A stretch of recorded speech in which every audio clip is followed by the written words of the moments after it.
Vanessa Severo. I am playing Van Helsing.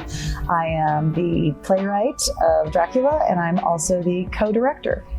I'm Joanie Schultz. I am collaborating writer and co-director.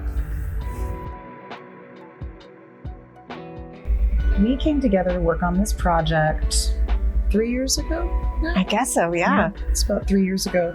And Joanie is she's the associate artistic director at Cincinnati Playhouse in the Park. And she had done a beautiful Frankenstein here written by Kyle Hatley, and she directed it. And the pandemic made it not happen. And so she's always had this beautiful like Easter egg of a play. And Vanessa was like, Dracula's sexy and cool.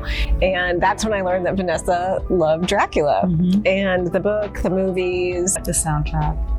And I had actually never read the original source material of the book.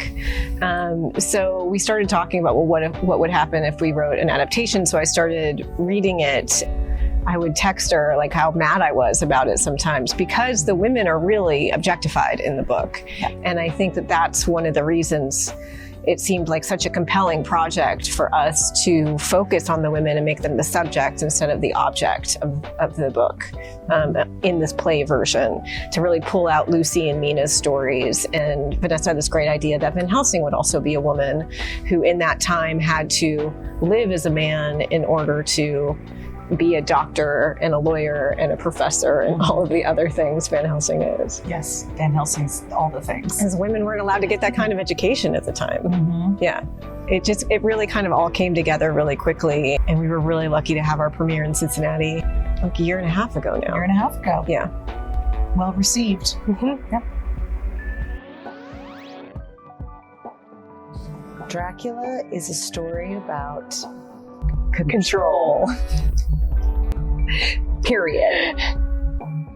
I think Dracula and maybe the original novel was totally mapping this out, but it was about not just control from Dracula and the control that he has over mortals and the decision-making power of whether he could kill that person or he could make them immortal, which is a huge power.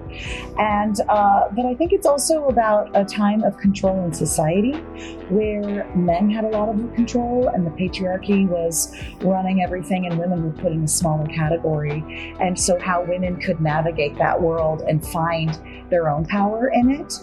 Our version is definitely about how women can find that control and that power in a world that is run solely by men. And I think there's a question going on in the play kind of constantly about who has control right now, and sometimes surprises you about who has control in a scene or a moment in the play.